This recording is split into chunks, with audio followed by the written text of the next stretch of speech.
నమస్కారం ఘంటారావానికి స్వాగతం. ముందుగా ప్రధాన అంశాలు. ఏఐ హబ్ ప్రజల విజయమన్న మంత్రి లోకేష్. హైదరాబాద్కు దీటుగా విశాఖను అభివృద్ధి చేస్తామని వెల్లడి.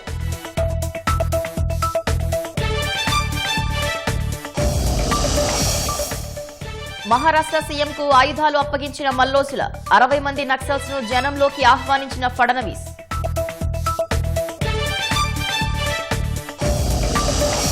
ఇద్దరు కుమారులను చంపి తండ్రి ఆత్మహత్య. కోనసీమ జిల్లా చిలకలపాడులో ఘటన.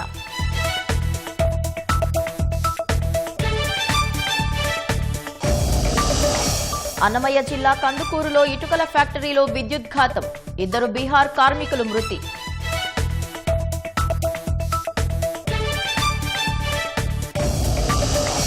పాకిస్తాన్ ఆఫ్ఘనిస్తాన్ సరిహద్దుల్లో మళ్లీ ఘర్షణలు. కవ్వింపు చర్యలు లేకుండానే తాలిబాన్ సైన్యం దాడి చేసిందన్న పాక్.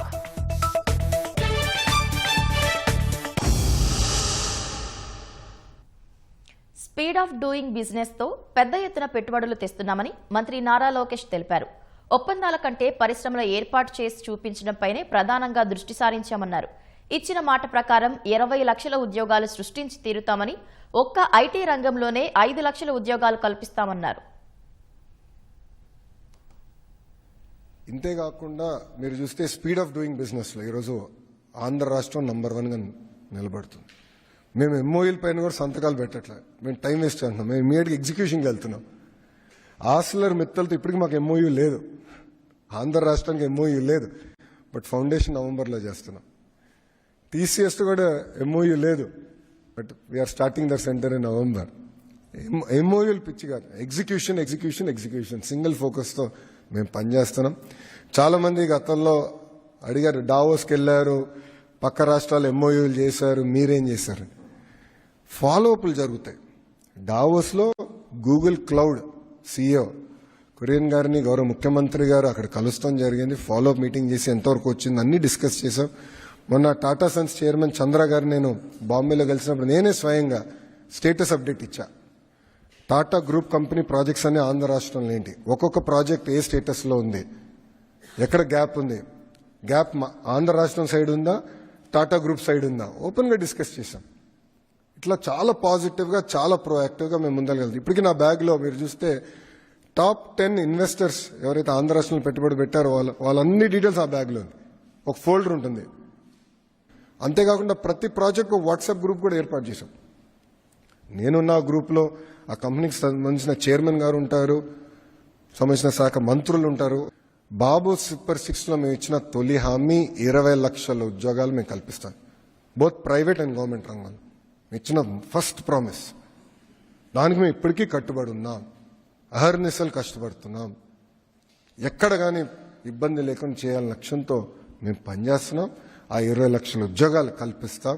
ఒక ఐటీ రంగంలోనే ఒక ఛాలెంజ్గా నేను తీసుకున్నాను, 5 లక్షల ఉద్యోగాలు కల్పించాలి. ఐటీ అలోన్ ఒక ఛాలెంజ్గా తీసుకున్నా. అండ్ రాబోయే రోజుల్లో మీరు చూస్తారు ఎవ్రీ వీక్ అనౌన్స్మెంట్స్ ఉంటాయి. ఎందుకంటే చాలా కష్టపడ్డాం, ఈ 17 నెలలు అహర్నిశలు కష్టపడ్డాం. మంత్రులందరం కలిసి పనిచేస్తున్నాం, ఏ ఒక్క కంపెనీ పోకూడదని. పక్క రాష్ట్రం ఒక్క కంపెనీ వెళ్ళినా మేము ఫాలోఅప్ చేస్తాం. ఎందుకు పోయింది, ఎక్కడ తప్పు చేశాను, తెలిసి ఎందుకు తప్పు చేస్తున్నాం, కరెక్షన్ ఎట్ట చేయాలి. ఏపీలో డబుల్ ఇంజిన్ సర్కార్ బుల్లెట్ ట్రైన్ వేగంతో దూసుకెళ్తోందని, అందుకే పెద్ద ఎత్తున పెట్టుబడులు వస్తున్నాయని మంత్రి లోకేష్ తెలిపారు. ప్రజలు సహకరిస్తే రాష్ట్రాన్ని అన్ని రంగాల్లో ఏపీని టాప్లో నిలబెడతామన్నారు.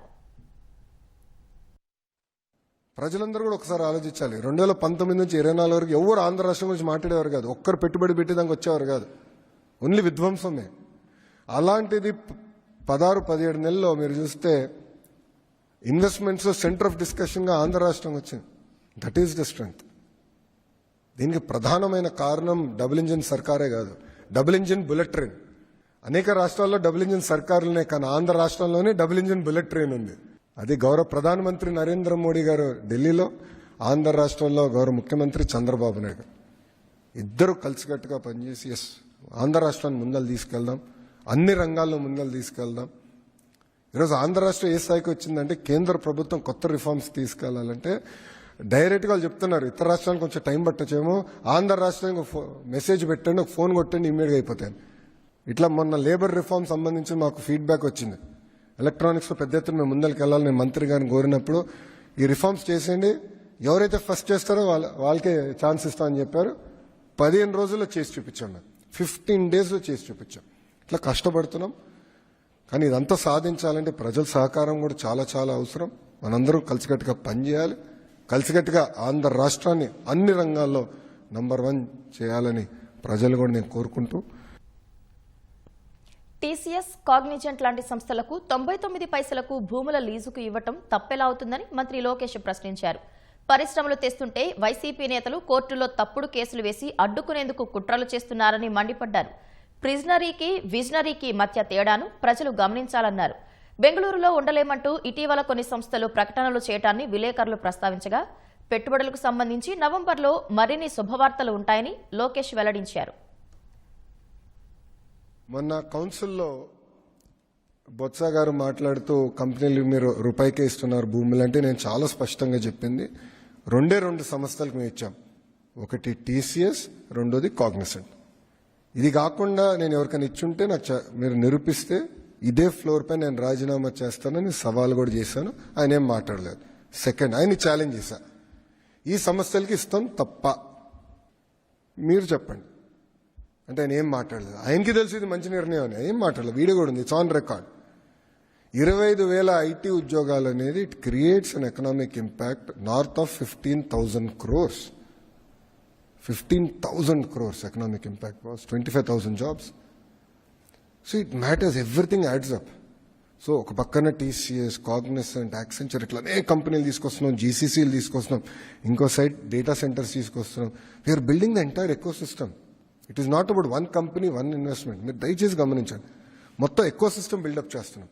ఇప్పుడు చాలా మంది రహేజాస్కి గతంలో హైదరాబాద్లో knowledge, I think it's called knowledge city, ఎందుకు ఇచ్చారన్నారు. చాలా మంది ప్రశ్న ఇచ్చారు. ఇప్పుడు ఎంతమంది పనిచేస్తున్నారు తెలుసా eco system? 1 lakh.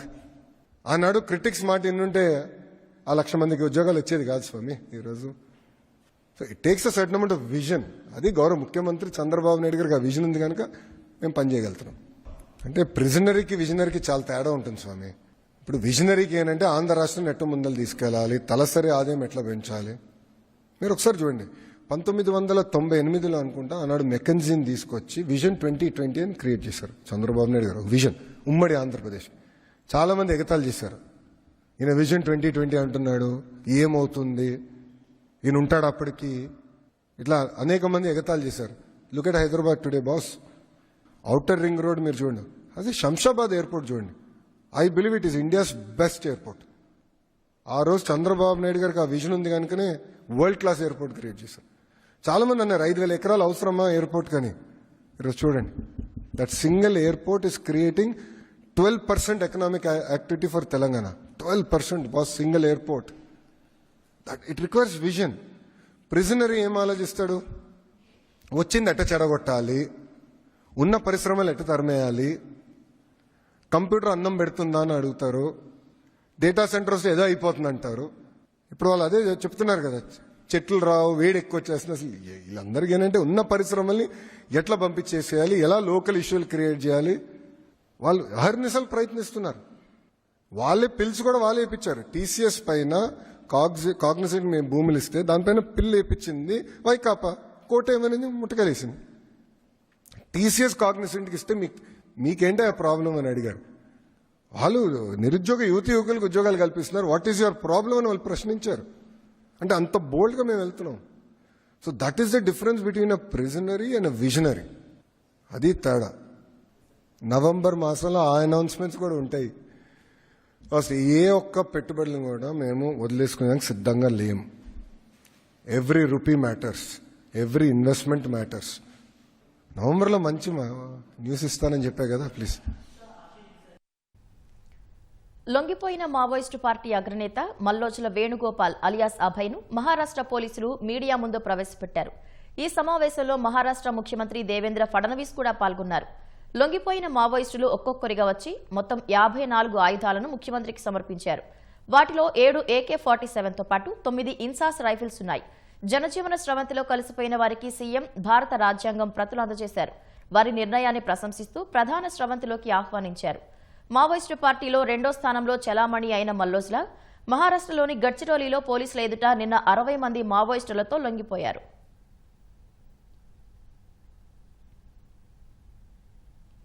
Doctor BR Ambedkar Konaseema జిల్లా ఆలమూరు మండలం చిలకలపాడులో విషాద ఘటన జరిగింది. 2 పిల్లల్ని చంపి ఓ తండ్రి ఆత్మహత్య చేసుకున్నాడు. స్థానికంగా నివాసం ఉండే కామరాజు గతంలో వాలంటీర్గా పనిచేసేవాడు. 2 ఏళ్ల క్రితం అతని భార్య కిరోసిన్ పోసుకొని ఆత్మహత్య చేసుకుంది. అప్పటి నుంచి 2 పిల్లలతో అతను జీవనం సాగిస్తున్నాడు. ఉదయం ఇంట్లో 2 పిల్లల్ని చంపి కామరాజు ఉరివేసుకుని చనిపోయాడు. సమాచారం అందుకున్న పోలీసులు ఘటనాస్థలికి చేరుకొని వివరాలు సేకరిస్తున్నారు. నిన్నటి వరకు తమతో ఉన్నవారు అందని లోకాలకు వెళ్లిపోయారంటూ బంధువులు కన్నీరు మున్నీరవుతున్నారు.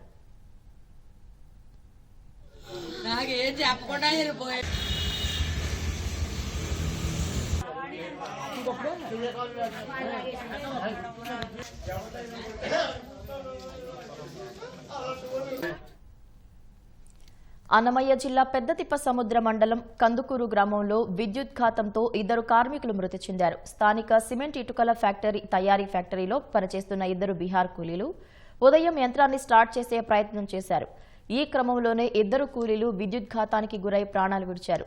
సమాచారం అందుకున్న పోలీసులు ఘటనా స్థలాన్ని పరిశీలించి మృతదేహాలను మదనపల్లి ప్రభుత్వాసుపత్రికి పోస్టుమార్టంకు తరలించారు. మృతులు బీహార్లోని హైరాత్పూర్ జిల్లాకు చెందిన రామ్రిత్ సహాని గుడ్డూగా పోలీసులు గుర్తించారు. మృతుల కుటుంబాలకు సమాచారం అందజేశారు.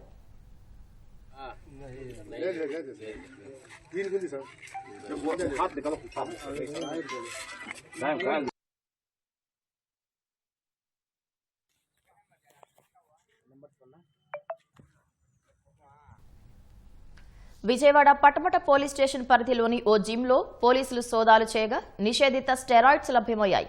జిమ్కు సంబంధించిన ట్రైనర్ నిషేధిత ఇంజెక్షన్ తీసుకుంటుండగా పోలీసులు పట్టుకున్నారు. వ్యాయామశాలలో సహజంగా వచ్చే శరీరాకృతి కాకుండా కృత్రిమంగా కండలు పెంచేందుకు కొందరు యువకులు స్టెరాయిడ్స్ వాడుతున్నారు. వీటిని ప్రోటీన్ ఇంజెక్షన్స్ పేరుతో మందుల దుకాణాల్లో అమ్ముతున్నారు. దీర్ఘకాలంలో వీటి మూలంగా గుండె, కిడ్నీలు, ఇతర శరీర అవయవాలు దెబ్బతింటాయని వైద్య నిపుణులు హెచ్చరిస్తున్నారు. విజయవాడలోని కొన్ని జిమ్లలో వీటిని వాడుతున్నట్లు ఆరోపణలున్నాయి. ఈ నేపథ్యంలో పటమట పోలీసుల దాడితో స్టెరాయిడ్స్ వాడుతున్నట్లు నిర్ధారణ అయింది. ఈ ఇంజెక్షన్లు ఎక్కడి నుంచి వచ్చాయన్న అంశంపై పోలీసులు విచారణ జరుపుతున్నారు.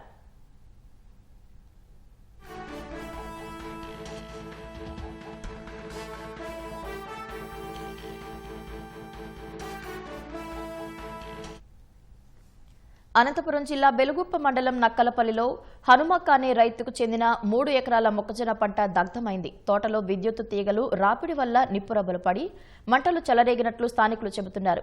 ఘటనలో సేద్యానికి ఉపయోగించే పరికరాలతో పాటు పంట పూర్తిగా కాలిపోయినట్లు తెలుస్తోంది.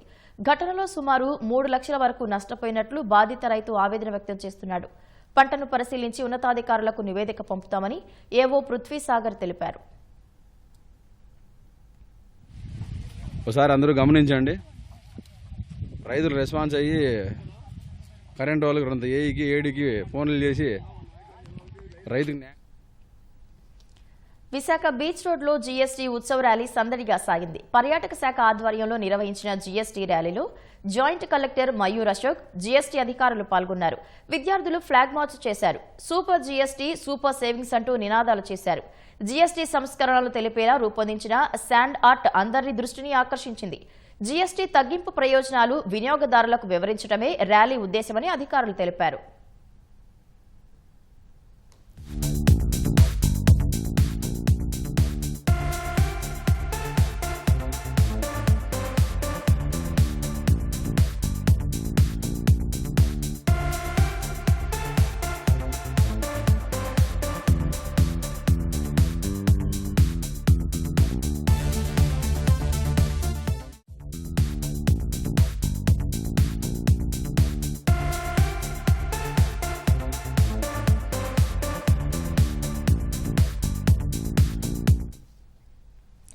రాజమహేంద్రవరం బీఆర్కే కళ్యాణ మండపంలో ఈనాడు కేఎల్ డీమ్డ్ విశ్వవిద్యాలయం సంయుక్తంగా దశ దిశ పేరిట అవగాహన కార్యక్రమం నిర్వహించారు.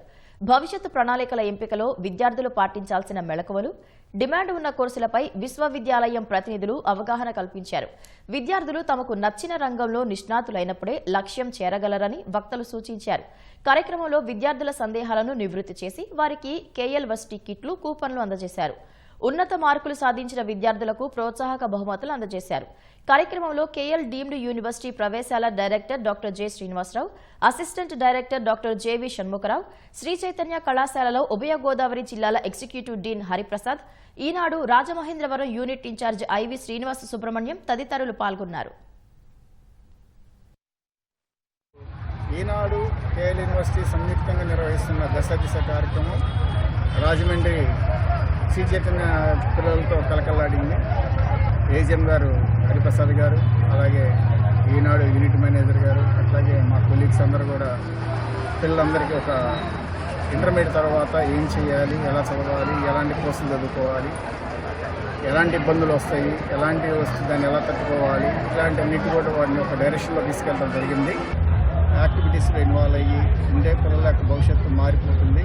అదర్ యావిగేషన్స్, అదర్ యాక్టివిటీస్లో ఇన్వాల్వ్ అవ్వకుండా ఓన్లీ ఎడ్యుకేషన్ పరంగా ఏ విధంగా ఉండాలి, ఏ విధంగా వెళ్తే వాళ్ళ భవిష్యత్తు బాగుంటుంది దాని మీద ఈరోజు ఈనాడు కేఎల్ యూనివర్సిటీ సంయుక్తంగా నిర్వహించిన దశ దిశ కార్యక్రమంలో పిల్లలకు అవగాహన కల్పించడం జరిగింది. దానికి సహకరించినటువంటి ఈనాడు యాజమాన్యానికి, Sri Chaitanya group of institution యాజమాన్యానికి, పర్టికులర్గా మా హరిప్రసాద్ గారికి ప్రత్యేక ధన్యవాదాలు చెప్పుకుంటూ థ్యాంక్ యూ.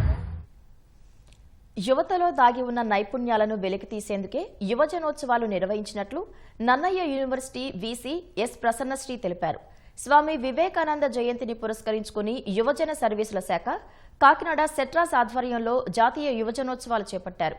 ఈ ఉత్సవాలను వీసీ ప్రసన్నశ్రీ, యువజన సర్వీసుల శాఖ డిప్యూటీ డైరెక్టర్ ఎస్వీడీఎస్ రామకృష్ణ ప్రారంభించారు. నన్నయ్య అనుబంధ కళాశాలలకు చెందిన సుమారు 944 మంది యువతీ యువకులు వివిధ విభాగాల్లో నిర్వహించిన పోటీల్లో ఉత్సాహంగా పాల్గొన్నారు.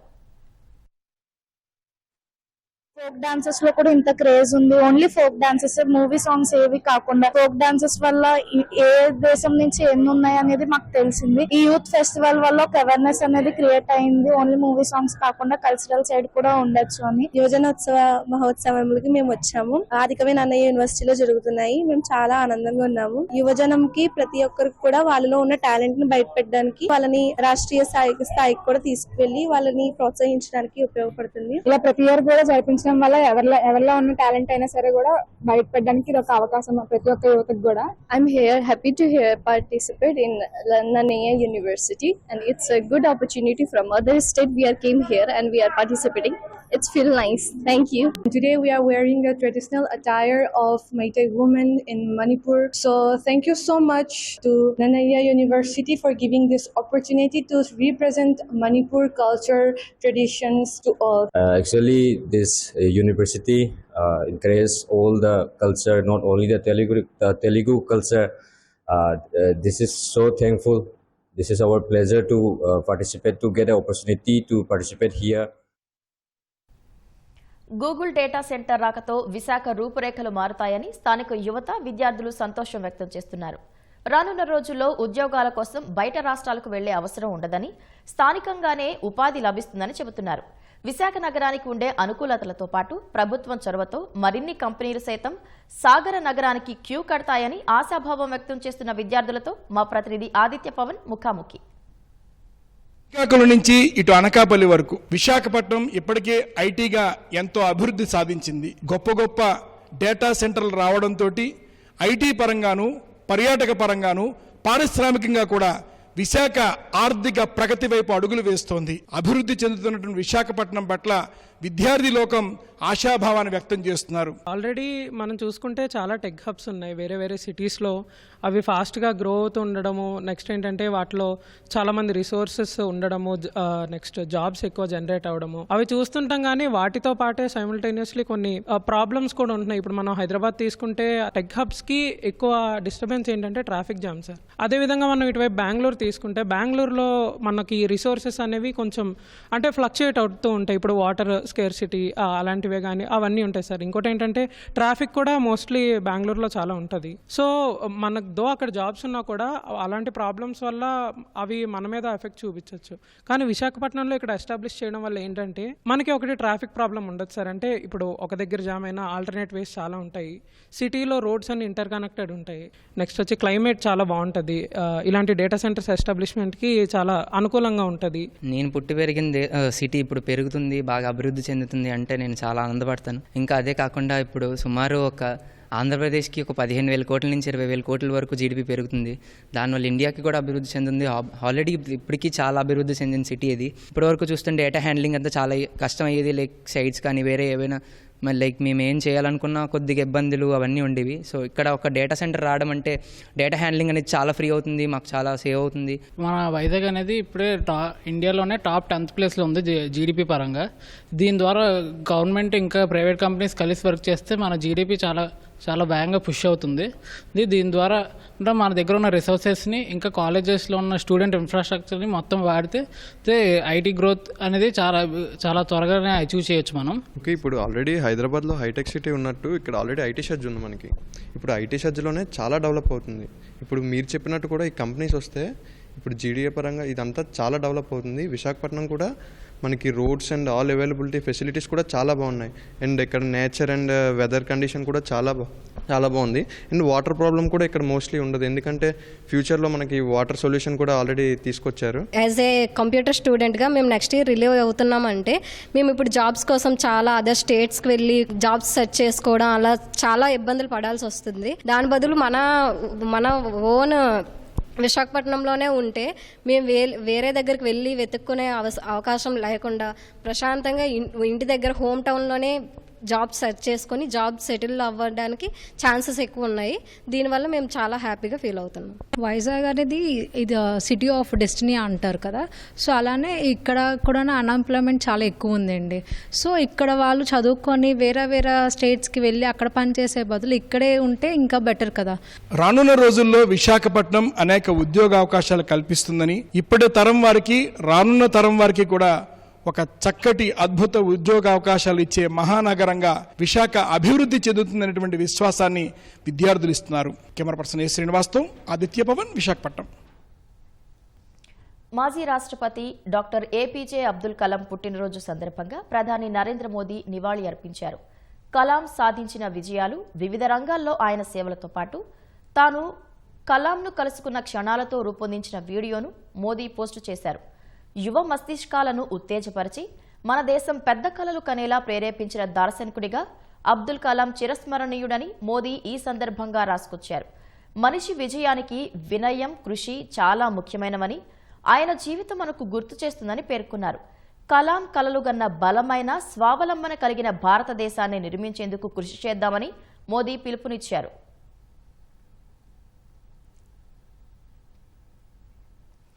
బీహార్ అసెంబ్లీ ఎన్నికల్లో తాను వ్యక్తిగతంగా పోటీ చేయడం లేదని రాజకీయ వ్యూహకర్త జన్సురాజ్ పార్టీ అధినేత ప్రశాంత్ కిషోర్ ప్రకటించారు. అయితే పార్టీ కోసం ఎన్నికల్లో పనిచేస్తానని తెలిపారు. రాఘోపూర్లో తేజస్వి యాదవ్పై పోటీకి మరో అభ్యర్థిని ప్రకటించామని పేర్కొన్నారు. ఒకవేళ తాను పోటీలో ఉంటే పార్టీ సంస్థాగత కార్యకలాపాల నుంచి తన దృష్టి మళ్లే అవకాశం ఉందని, ఫలితంగా పార్టీ ప్రయోజనాలు దెబ్బతింటాయని ప్రశాంత్ కిషోర్ వివరించారు. ఈ అసెంబ్లీ ఎన్నికల్లో జన్సురాజ్ పార్టీ దాదాపు 150 సీట్లలో విజయం సాధిస్తుందని పీకే విశ్వాసం వ్యక్తం చేశారు. అప్పుడు తమ పార్టీ దేశవ్యాప్తంగా ప్రభావం చూపుతుందన్నారు. బీహార్ ముఖ్యమంత్రి నితీష్ కుమార్ పై విమర్శలు గుప్పించిన పీకే వచ్చే ఎన్నికల్లో జేడీయూకు కనీసం 25 సీట్లు వచ్చే అవకాశం లేదని, నితీష్ మళ్లీ సీఎం కాలేరని జోస్యం చెప్పారు. ఇండియా కూటమి పరిస్థితి కూడా మెరుగ్గా లేదన్న ఆయన కాంగ్రెస్ ఆర్జేడీల మధ్య విభేదాలు కొనసాగుతున్నాయని తెలిపారు. కాగా బీహార్లో వచ్చే నెల 6, 11 తేదీల్లో అసెంబ్లీ ఎన్నికల పోలింగ్ జరగనుంది. నవంబర్ 14న ఫలితాలు వెల్లడి కానున్నాయి. ప్రముఖ విదేశాంగ విధాన నిపుణుడు, భారత సంతతికి చెందిన రక్షణ వ్యూహకర్త ఆష్లే టెల్లిస్ అమెరికాలో అరెస్ట్ అయ్యారు. అమెరికా రక్షణ రహస్యాల పత్రాలను కలిగి ఉండటంతో పాటు చైనా అధికారులతో రహస్య సమావేశాలు నిర్వహించినట్లు ఆష్లే టెల్లిస్ పై ఆరోపణలున్నాయి. యుఎస్ న్యాయవాది లిండ్సే హాలిగన్ పత్రికా ప్రకటనలో ఆష్లేపై ఉన్న అభియోగాలను ప్రకటించారు. 64 ఏళ్ల ఆష్లే అమెరికా యుద్ధ శాఖలో కాంట్రాక్టర్గా పనిచేశారు. 2001 నుంచి ఇందులో పనిచేస్తున్న ఆయన దేశ రక్షణ సమాచారాన్ని చట్టవిరుద్ధంగా కలిగి ఉన్నట్లు ఆరోపణలున్నాయి. ఆయన ఇళ్లలో అధికారులు సోదాలు చేసి రహస్యం, అత్యంత గోప్యమైన అని ఉన్న 1000కి పైగా పత్రాలను స్వాధీనం చేసుకున్నారు. ఇటీవల ప్రభుత్వ శాఖలో పనిచేస్తున్న తన సహ ఉద్యోగిని రహస్య పత్రాల ప్రతులు ఇవ్వాలని కోరగా అమెరికా వాయుసేన సామర్థ్యాలకు సంబంధించిన పత్రాలను ప్రింట్ చేసినట్లు తెలిసింది. కొన్నేళ్లుగా ఆష్లే చైనా ప్రతినిధులతో రహస్య సమావేశాలు జరిపాడని, 2022, 2023 మధ్యకాలంలో బీజింగ్ అధికారులతో విందుల్లో పాల్గొన్నట్లు గుర్తించారు. ప్రస్తుతం ఆష్లేపై దర్యాప్తు కొనసాగుతుంది. ఆయన దోషి అని తేలితే 10 ఏళ్ల వరకు జైలు శిక్ష పడటంతో పాటు $2,50,000 జరిమానా పడనుంది. పాకిస్తాన్ ఆఫ్ఘనిస్తాన్ సరిహద్దుల్లో మళ్లీ ఘర్షణలు మొదలయ్యాయి. ఎలాంటి కవ్వింపు చర్యలు లేకుండానే ఆఫ్ఘన్ సైన్యం దాడులకు పాల్పడిందని పాక్ ఆరోపించింది. ఆఫ్ఘన్ దాడులకు కుర్రంలోని పాకిస్తాన్ దళాలు బలంగా ప్రతిస్పందించాయని, తాలిబాన్ల ట్యాంకులను, సైనిక పోస్టులను ధ్వంసం చేశాయని పాక్ భద్రతాధికారులు పేర్కొన్నారు. ఆఫ్ఘన్ దళాలు తెహ్రీక్-ఈ తాలిబాన్ ఉగ్రవాదులతో కలిసి తమ భూభాగంలోని సైనిక పోస్టులపై కాల్పులు జరిపాయని వివరించారు. తమ ప్రతీకార దాడుల్లో టీటీపీ శిక్షణా కేంద్రాన్ని కూడా నాశనం చేశామని తెలిపింది. ప్రస్తుతం ఆఫ్ఘన్ సరిహద్దుల్లో హై అలర్ట్లో ఉన్నట్లు పాకిస్తాన్ సైన్యం వివరించింది. ఆఫ్ఘనిస్తాన్ కూడా ఈ ఘర్షణలను ధృవీకరించింది. మరోవైపు పాక్ ఆఫ్ఘన్ సరిహద్దుల్లో కొనసాగుతున్న ఘర్షణలను పరిష్కరించేందుకు మధ్యవర్తిత్వం వహించేందుకు సిద్ధంగా ఉన్నామని జమైత్ ఉలేమా ఈ ఇస్లాం ఫ్లజ్ JUIF ప్రకటించింది. గతంలో పాక్ ఆఫ్ఘన్ ఉద్రిక్తతలను తగ్గించడంలో తాము కీలక పాత్ర పోషించామని JUIF చీఫ్ మౌలానా ఫజ్లుర్ రెహమాన్ తెలిపారు.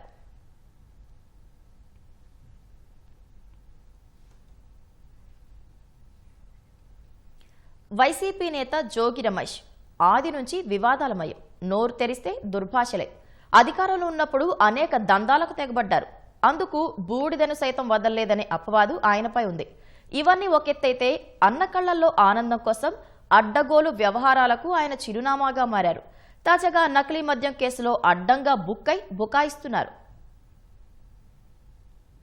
జోగి రమేష్ అరాచక శక్తి, అక్రమాలకు, అడ్డగోలు దందాలకు నిలువెత్తు రూపం. అగ్రిగోల్డ్ భూముల కబ్జాతో పాటు బూడిద కుంభకోణంలో కోట్లు కొల్లగొట్టారనే ఆరోపణలున్నాయి. వీటన్నిటికి మించి వైసీపీ రౌడీ రాజ్యానికి నాయకుడు. పదవి కోసం ఎంతకైనా తెగించే విధ్వంసకారుడు. అన్న కళ్లల్లో ఆనందం కోసం మొదటి నుంచి ఇష్టారీతిన వ్యవహరించారు. తాజాగా ఆయన నకిలీ మద్యం కేసులో అడ్డంగా దొరికిపోయారు. నకిలీ మద్యంతో కూటమి ప్రభుత్వంపై బురద చల్లేందుకు పక్కా పథకం రచించిన అద్దేపల్లి జనార్దనరావు వీడియోతో కథ అడ్డం తిరిగిందని తప్పించుకునే ప్రయత్నం చేస్తున్నారు. నకిలీ మద్యం మకిలీని కూటమి సర్కార్కు అంటించి ప్రజలను తప్పుదోవ పట్టించేందుకు జోగి రమేష్ వ్యూహం రచన చేశారని తాజాగా విడుదలైన వీడియోతో బయటకొచ్చింది.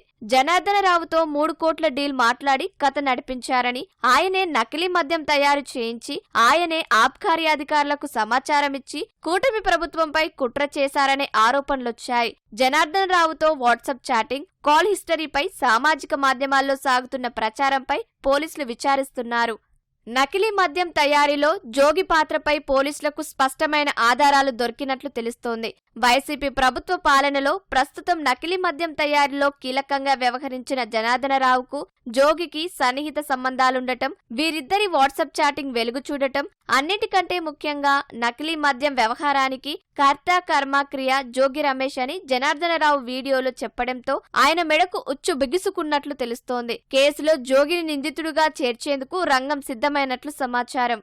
2021లో నాటి సీఎం జగన్ అకృత్యాల్ని ప్రశ్నిస్తున్నారనే కారణంతో ఉండవల్లిలోని అప్పటి ప్రతిపక్ష నాయకుడు చంద్రబాబు ఇంటిపైకి జోగి తన బలగాన్ని వెంటేసుకుని వెళ్లి దాడికి తెగబడ్డారు. మాజీ ముఖ్యమంత్రి అనే గౌరవం లేకుండా దుర్భాషలాడుతూ రెచ్చిపోయారు. దీంతో అన్న దగ్గర మార్కులతో పాటు మంత్రి పదవిని కొట్టేశారు. అసెంబ్లీ వేదికగాను జుగుప్సాకర భాషతో రెచ్చిపోయారు. విజయవాడ గ్రామీణ మండలం అంబాపురంలోని అగ్రిగోల్డ్ భూముల కబ్జాలో జోగి పాత్ర కూటమి ప్రభుత్వం వచ్చాకే బయటకొచ్చింది. పక్కనే ఉన్న సర్వే నెంబర్లో భూములు కొన్నట్లు చూపించి తర్వాత నెంబర్ను మార్చేశారని, కోట్ల విలువైన 2000 గజాలకు పైగా ఉన్న స్థలాన్ని కుటుంబ సభ్యుల పేరిట రిజిస్ట్రేషన్ చేయించుకున్నారని అధికారుల విచారణలో తేలింది. దీనిపై కేసులు నమోదయ్యాయి. వైసీపీ ప్రభుత్వ హయాంలో ఇబ్రహీంపట్నం థర్మల్ పవర్ స్టేషన్ నుంచి ఉత్పత్తయ్యే బూడిద వ్యవహారంలో తన అనుచరుల చేత దందా చేయించి కోట్లు వెనకేసుకున్నారనే ఆరోపణలున్నాయి.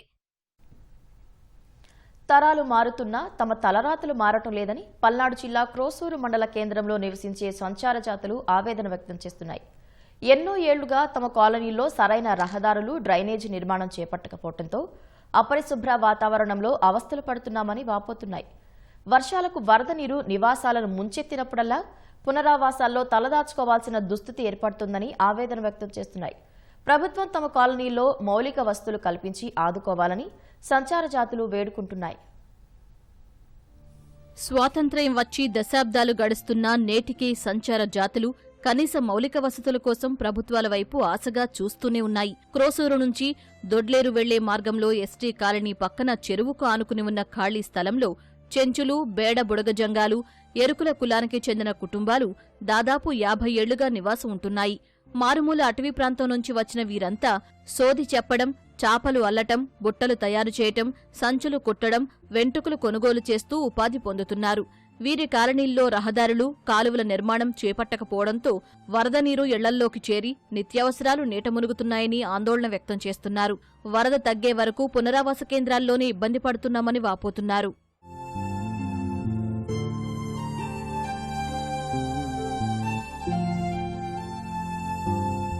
ప్రభుత్వం తమకు పక్కా గృహాలు నిర్మించుకునేందుకు రుణాలు అందించి సాయం చెయ్యాలని సంచార జాతుల ప్రజలు కోరుతున్నారు. వరద నీరు వెళ్లేందుకు వీలుగా డ్రైనేజీ వ్యవస్థను నిర్మించాలని విజ్ఞప్తి చేస్తున్నారు. పక్కనే ఉన్న చెరువు కట్టను బలోపేతం చేసి తమ కాలనీ రక్షణకు చర్యలు చేపట్టాలని వేడుకుంటున్నారు. ఇక్కడ ఇల్లు కట్టుకుంటానికి వసతి కల్పించాలి గవర్నమెంట్ ఒకటి. రెండో విషయం, ప్రభుత్వం ఇక్కడున్న మన రాజకీయ నాయకులు కానీ మరి ఇటు ప్రభుత్వ అధికారులు కానీ సహకరించాలి. ఇక్కడ సిమెంట్ రోడ్లు అనేది వేస్తున్నారు, సిమెంట్ రోడ్లు కూడా అవి కూడా నడిపించాలి. తర్వాత డ్రైనేజీలు, కొంచెం డ్రైనేజీలు ప్రాబ్లంలు వస్తున్నాయి, ఆ డ్రైనేజీలు కూడా వేయించాలి. అటు ఒక డ్రైనేజీ, రోడ్డు అవతల డ్రైనేజీ కట్టేసేస్తే వాటర్ ప్రాబ్లం మాకు ఉండదు. వర్షం కొట్టగానే ఈ మొత్తం ఇంటి రోజు పోద్ది నీళ్ళు, మరిసి పోతాయి. పారిపోయి అలా పడుతున్నాం సార్. ఆ మురికిలో బట్టి పిల్లలకి జ్వరాలు, మంచి అన్ని బాధపడుతున్నాం. మాకు కొద్దిగా సిమెంట్ రోడ్లు పోసి మాకు ఇల్లు కట్టుకోవడానికి మీరు సాయం చేస్తే మాకు అదే చాలు సార్. ఆ బళ్ళపై 2-3 రోజులు ఉండి వస్తే మొత్తం బురదే, మొత్తం నీళ్ళు వస్తాయి. నీళ్ళల్లో బురదలలో ఎట్టో ఒకటిగా పిల్లలు వేసుకుని బతుకుతున్నాం. ఈ వాన వస్తే ఈ దోమలు, ఈ పిల్లలకి జలుబులు, జ్వరాలు మాకు మడి తెచ్చుకుని మేము పోయేది చిక్కెంటికి వ్యాపారం అండి. ఆ వ్యాపారాలు వస్తే అంత ఒక 200-300, ఆ 300-200 కూడా తీసుకొచ్చుకోవడం అంతంత మాత్రమే మాకు. ఆవిడతోటి మేము బతుకుతున్నాం. ఈ ప్రభుత్వం మమ్మల్ని బాగు చేయాలి. నీళ్ళు వస్తే మటు టాటలతో తీసుకుపోతారు. 2 రోజులు 3 రోజులు ఉంటున్నాం. ఇంత కోట బియ్యం పెడుతురు, వస్తున్నాం, ఇంటికి వస్తున్నాం, వస్తారు, వాళ్ళు చేస్తారు, వీళ్ళు చేస్తారు. కనేసి మాకు రోడ్లు లేవు, ఒక ఇల్లు లేవు, మాకు ఏమీ కట్టట్లే. వాళ్ళు చేస్తారు, ఇల్లు చేస్తారు, ఏం చేయట్లేదు. 30 సంవత్సరాలు అవుతుంది. వీళ్ళ చుట్టూరు బుడద, నీళ్లు, డొంక లేదు, రోడ్డు లేదు, ఏమీ లేదండి. రోడ్లు పాడైపోయినాయి. మాకు దోమల పోరు ఎక్కువ అయిపోయింది. ఇంకా అట్టే అవస్థ పడుతున్నామండి. స్వామి గారు మాకు ఇళ్ళు లేవు, వాకిళ్ళు లేవు బాబు. ముసలోళ్ళం అయిపోయిన మాపై ఇప్పటికైనా పసిబిడ్డలు అగారం ఎత్తుండ్రు. ప్రధాని మోదీ కర్నూలు పర్యటన కోసం సర్వం సిద్ధమవుతోంది. దాదాపు 3 లక్షల మంది తరలివచ్చే ఈ సభ కోసం అన్ని సదుపాయాలు సిద్ధం చేస్తున్నారు. ఇక్కడికి చేరుకునే మార్గం, సభా వేదిక, పార్కింగ్ ప్రదేశాలు ఇలా ఎక్కడ ఎవరూ ఇబ్బంది పడకుండా మ్యాప్ ఏర్పాటు చేశారు. బహిరంగ సభ జరిగే నన్నూరు ప్రాంతంలో పలుచోట్ల మ్యాప్లు అందుబాటులో ఉంచారు. ఎవరి సహాయం అవసరం లేకుండా సభా ప్రాంగణానికి చేరుకునేలా రూపొందించిన మ్యాప్పై మరింత సమాచారం మా ప్రతినిధి శ్యామ్ అందిస్తారు. ఉమ్మడి కర్నూలు జిల్లాలో ఈ నెల 16వ తేదీన ప్రధాని నరేంద్ర మోదీ పర్యటించనున్నారు. ప్రధానంగా కర్నూలు శివారుల్లో భారీ బహిరంగ సభ ఏర్పాటు చేశారు. అయితే ఈ భారీ బహిరంగ సభ దాదాపు 450 ఎకరాల్లో ఏర్పాటు చేశారు. ఈ 450 ఎకరాల్లో పార్కింగ్ ప్రదేశాలు ఎక్కడుంటాయి, మీటింగ్ ప్లేస్ ఎక్కడుంటుంది, ఎవరు ఎలా రావాలి, ఏ దారులు ఉన్నాయి, హెలిప్యాడ్లు ఎక్కడున్నాయి అనే వివరాలు అన్నీ కూడా ఇక్కడ మనకు ఒక మ్యాప్ మన వెనక ఏర్పాటు చేశారు. ఇట్లాంటి మ్యాపులు అక్కడక్కడ ఏర్పాటు చేశారు. ఆ మ్యాపులు మనం చూడొచ్చు, మనం స్పష్టంగా చూడొచ్చు. మొత్తం దాదాపు 450 ఎకరాల విస్తీర్ణంలో ఈ బహిరంగ సభకు సంబంధించిన ఏర్పాట్లు చేస్తున్నారు.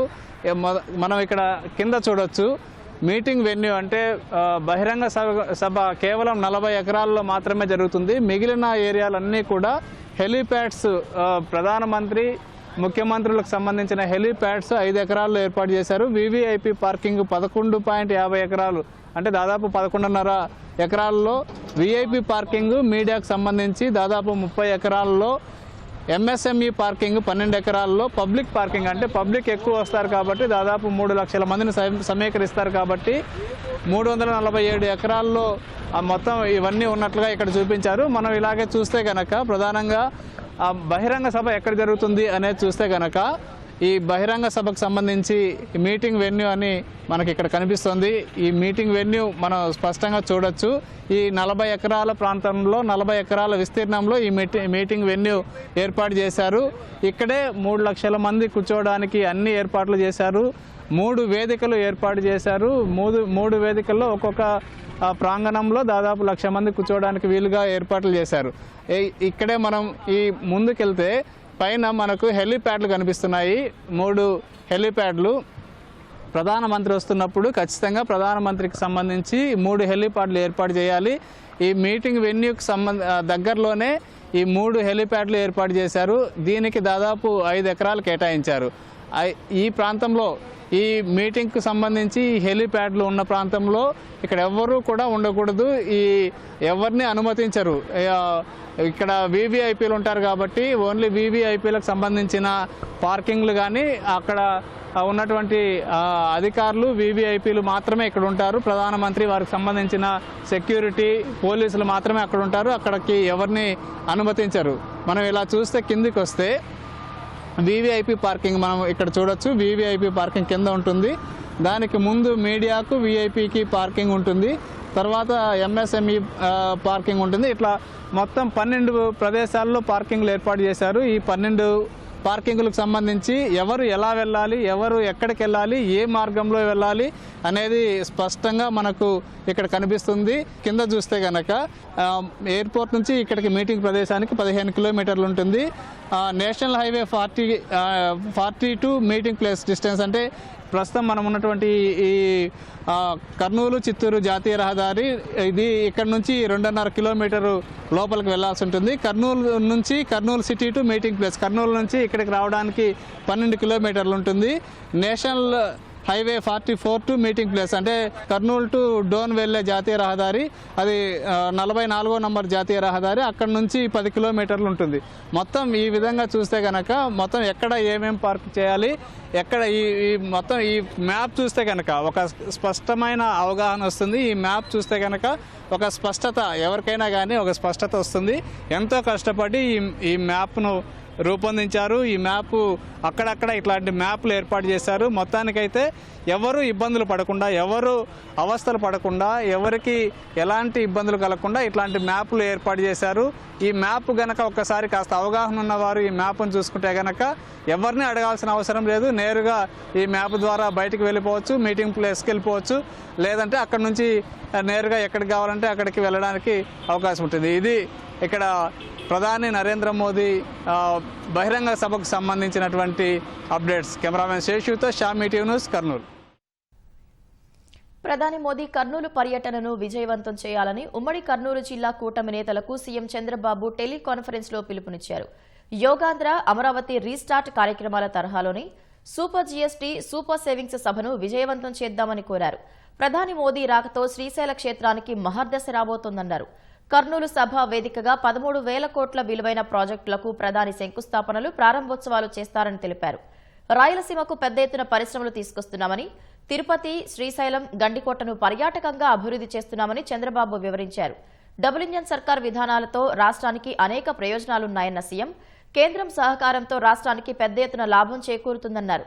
విశాఖకు గూగుల్ ఏఐ డేటా హబ్ రావడంలో ప్రధాని, కేంద్ర మంత్రుల చొరవ ఉందని, ఐటీ మంత్రి లోకేష్ ప్రధాన పాత్ర పోషించారని తెలిపారు. ఆర్టిఫిషియల్ ఇంటెలిజెన్స్ వల్ల ఉద్యోగులు పోయే పరిస్థితి లేదని, భవిష్యత్తులో ఈ రంగంలో రాణిస్తే ఉపాధి అవకాశాలు ఎక్కువగా ఉంటాయని ఎన్ఆర్ఐ కళాశాల ప్రిన్సిపల్ డాక్టర్ సి నాగభాస్కర్ తెలిపారు. గ్రామీణ ప్రజలు ఎదుర్కొనే సమస్యలు ఏఐ ద్వారా అధిగమించే ప్రాజెక్టులను ఆగిరిపల్లి ఎన్ఆర్ఐ కళాశాల విద్యార్థులు చేస్తున్నారని ప్రిన్సిపల్ తెలిపారు. కంప్యూటర్ సైన్స్లోని సిఎస్ఎం విభాగం విద్యార్థులు ఒకే రోజు 300 ప్రాజెక్టులు చేశారన్నారు. తాము చేసిన ప్రాజెక్టులు ప్రజలకు చాలా బాగా ఉపయోగపడతాయని విద్యార్థులు చెబుతున్నారు. కంప్యూటర్ సైన్స్ డిపార్ట్మెంట్ కి సంబంధించినటువంటి సిఎస్ఎం డిపార్ట్మెంట్ లో స్టూడెంట్స్ అందరూ కూడా ప్రాజెక్ట్స్ చేయడం జరిగింది. Second year, third year students అందరూ కూడా చాలా యాక్టివ్ గా పార్టిసిపేట్ చేశారు.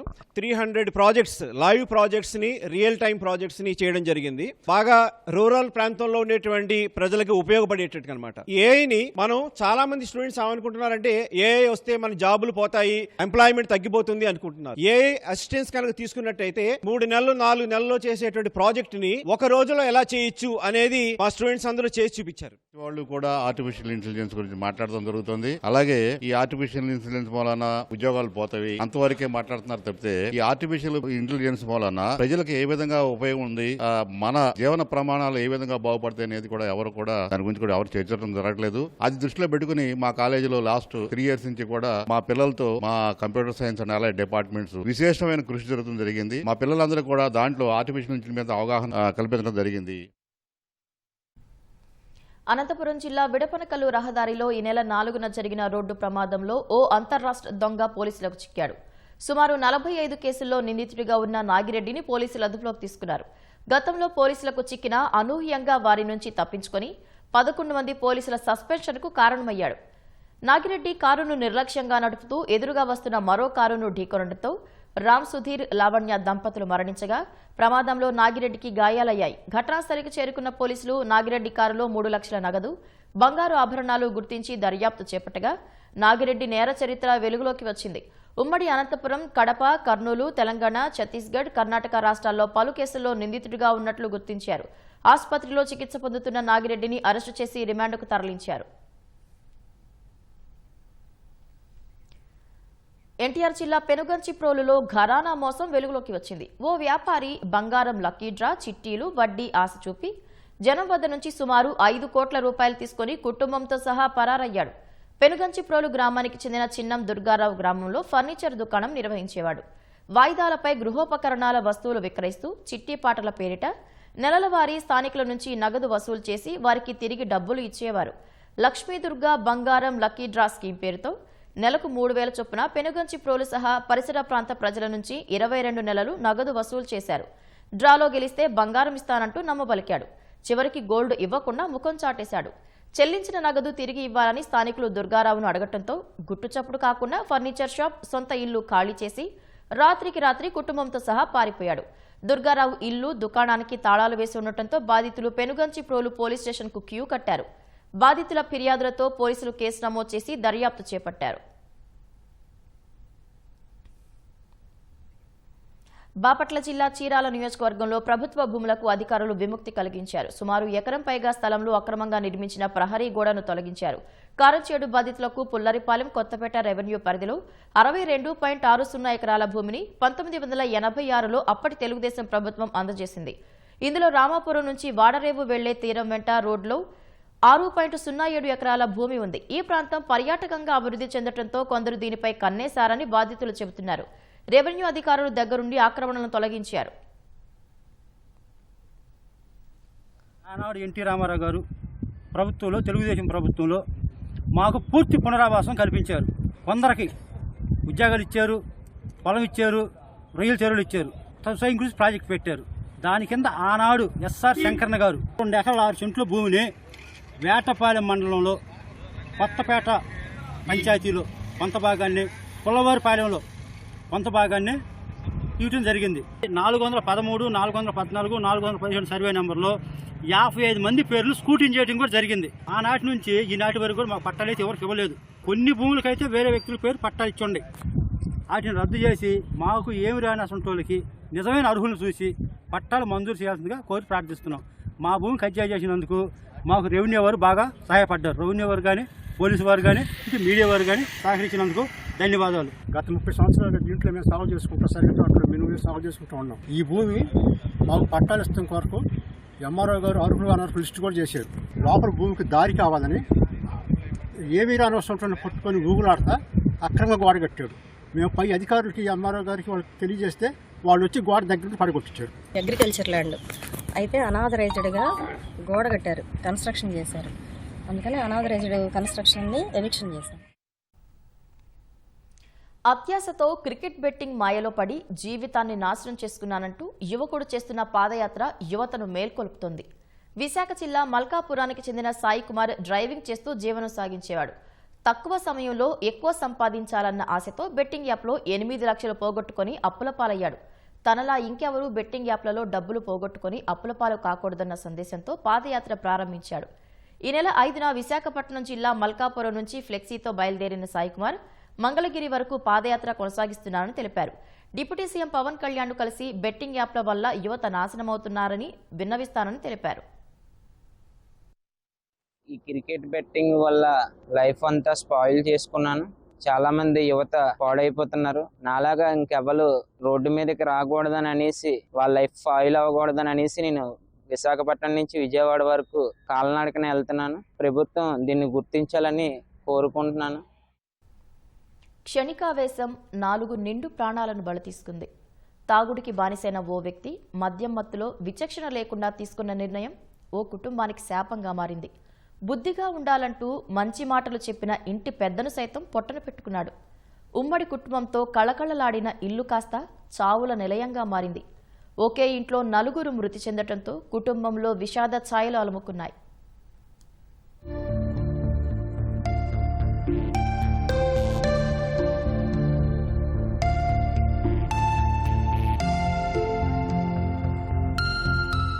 కడప శంకరాపురం కాలనీకి చెందిన శ్రీరాములు ఇంటికి సమీపంలోనే ఉన్న బంధువుల అమ్మాయిని ప్రేమించి పెద్దలను ఒప్పించి పెళ్లి చేసుకున్నాడు. ఎంతో అన్యోన్యంగా ఉండే ఈ జంటకు 16 నెలల బాలుడున్నాడు. తల్లిదండ్రులు, నాయనమ్మ, తాత అందరూ కలిసి ఉమ్మడిగా ఒకే ఇంట్లోనే ఉంటున్నారు. ఓ మెడికల్ దుకాణంలో పనిచేస్తున్న శ్రీరాములు మద్యానికి బానిసయ్యాడు. పగలు రాత్రి అనే తేడా లేకుండా ఎప్పుడంటే అప్పుడు తాగి ఇంటికి రావడంతో కొద్ది రోజులుగా భార్యతో గొడవ జరుగుతోంది. ప్రతిరోజు తాగి రావడం, భార్యతో గొడవ పెట్టుకోవడంతో ఇంట్లో ఉన్న పెద్దలు సర్ది చెబుతున్నారు.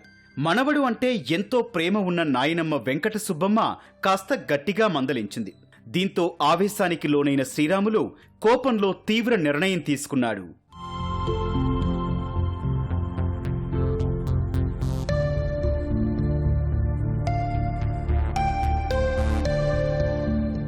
ఎంతో ప్రేమగా చూసుకునే నాయనమ్మ సైతం తిట్టడంతో ఇంట్లో నుంచి బయటికి వెళ్లిపోవాలని నిర్ణయించుకున్నాడు. భార్య సైతం నేను వస్తాను అనడంతో చంటి బిడ్డను తీసుకుని కట్టుబట్టలతో బయటికొచ్చారు. ఆటోలో రైల్వే స్టేషన్కు వెళ్తుండటం చూసి తెలిసిన వారు ఇంటి పెద్దలకు చెప్పారు.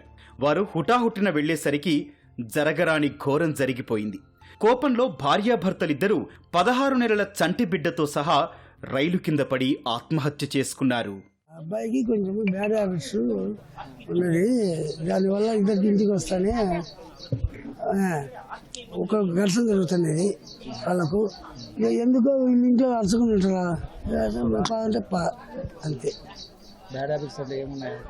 మందు పెట్టేది అంతే. ఇలా ముసలా నడిచింది దండించి పెద్ద వాళ్ళ జయ దండించింది. దండి ఆమెకు ప్రతి ప్రేమ ఆమె మీద మేము అటు మీరు సత్సం అట్టేటని బెదిరించిపోయింది. బెదిరించిపోయింది. అది వాళ్ళ కర్మ కొద్ది జరిగింది. వాళ్ళ ముసలాలకు ఒక పిల్లగా చెప్పిండు అనమాట, మీ వాళ్ళు రైల్వే స్టేషన్ పోయినా ఈయన సత్సంతో బండి వేసుకుని పోయినాడు బస్ స్టాండ్కు రైల్వే స్టేషన్కు పోతే ఆడేం చేయక ఇంటికి వచ్చి చెప్పిండు అనమాట, ఈ విధంగా మరి చిక్కలేదు నాకు అది ఇట్లా అన్నంలో ఆమె ఇన్నది పోయమని నేను దండించింది నాకేమన్నా డబ్బులు వచ్చాయి ఆమె అనేది సరిపోయింది. అది విషయం. తీవ్ర విషాదంలో ఉన్న ఆ ఇంట మరో పిడుగు పడింది. ఇంట్లో నుంచి వెళ్లిపోయిన శ్రీరాములు దంపతుల కోసం రైల్వే స్టేషన్, బస్టాండ్లో వెతుకుతోన్న క్రమంలో తన వల్లే వారు ఇంటి నుంచి వెళ్లిపోయారన్న బాధలో నాయనమ్మ గుండె ఆగి చనిపోయింది. అబ్బాయి మెడికల్ ఏజెన్సీలో పనిచేస్తాడు శ్రీరాములు. నైట్ 9-9:30కి అట్లా వచ్చింటాడు. ఇంట్లో భార్యాభర్తల మధ్య గొడవ, పెద్దోళ్ళు అది ఇది అరవడంలో అబ్బాయి క్షణికావేశంలో బయటికి వెళ్ళాడు. అంటే అబ్బాయి వాళ్ళ అత్తగారి ఇల్లు కూడా పక్కనే అనమాట. అక్కడికి వెళ్ళారులే అని అనుకున్నారు, కానీ ఈ సూసైడ్ అటెంప్ట్ చేస్తాడని వాళ్ళైతే ఊహించలే. మా అత్తగారింటే కదా పోయేది, ఆడ ఉంటారు, మళ్ళీ నైట్ ఉదయాన్నే వస్తారులే అట్లా అనుకున్నారు. ఇల్లు మామూలే, ఇల్లు అరిచారు కొంచెము, ఏదో మాటకు వచ్చి. వాడు కొంచెం టెంపర్ మనిషి, షార్ట్ టెంపర్, ఏంది ఉండేది అనేసి వెళ్ళిపోయాడు. కాకపోతే ఆడికి వెళ్ళారు అనుకున్నారు ఇల్లు, కానీ ఇట్లా అనేది జరుగుతుందని చూసారు. చనిపోదామని పోలేదు వాళ్ళు, బయటికి పోదామని పోయినారు. మద్యం మత్తులో ఏం చేస్తున్నాడో తెలియని పిచ్చి ఆవేశంలో తాను చనిపోవడమే కాక భార్యాబిడ్డల మృతికి కారణమైన శ్రీరాములు తాను ఎంతో ప్రేమించే నాయనమ్మ ప్రాణాలను బలి తీసుకున్నాడు. దీపావళి సందర్భంగా ఢిల్లీ సహా దేశ రాజధాని ప్రాంతాల వాసులకు సుప్రీంకోర్టు ఊరట ఇచ్చింది. దీపావళికి పర్యావరణహిత బాణాసంచా అమ్మకాలతో పాటు వినియోగానికి అనుమతించింది. అక్టోబర్ 18 నుంచి 21 వరకు ఉదయం 6 నుంచి 7 వరకు, రాత్రి 8 నుంచి 10 వరకు హరిత బాణాసంచాను కాల్చుకోవాలని స్పష్టం చేసింది. గ్రీన్ క్రాకర్స్ తయారీ, అమ్మకాలపై ఉన్న నిషేధాన్ని ఎత్తివేయాలని, పిల్లలు ఆనందంగా పండుగలను జరుపుకునేలా చూడాలని దాఖలైన పిటిషన్లను గతంలో విచారించిన సుప్రీం తీర్పును రిజర్వ్ చేసింది. తాజాగా తీర్పును వెల్లడించిన సుప్రీం సాధారణ పటాకుల అక్రమ రవాణా జరుగుతోందని తెలిసిందని, ఫలితంగా ఎక్కువ నష్టం సంభవించే అవకాశం ఉండటాన్ని పరిగణలోకి తీసుకున్నామని తెలిపింది. ఆన్లైన్లో ఎట్టి పరిస్థితుల్లో బాణాసంచా అమ్మకాలు జరగకూడదన్న ధర్మాసనం లైసెన్స్ కలిగి ఉన్న దుకాణదారులు మాత్రమే క్యూఆర్ కోడ్లు ఉన్న పటాకులను అమ్మేలా నిరంతరం నిఘా ఉంచాలని పోలీసులను ఆదేశించింది.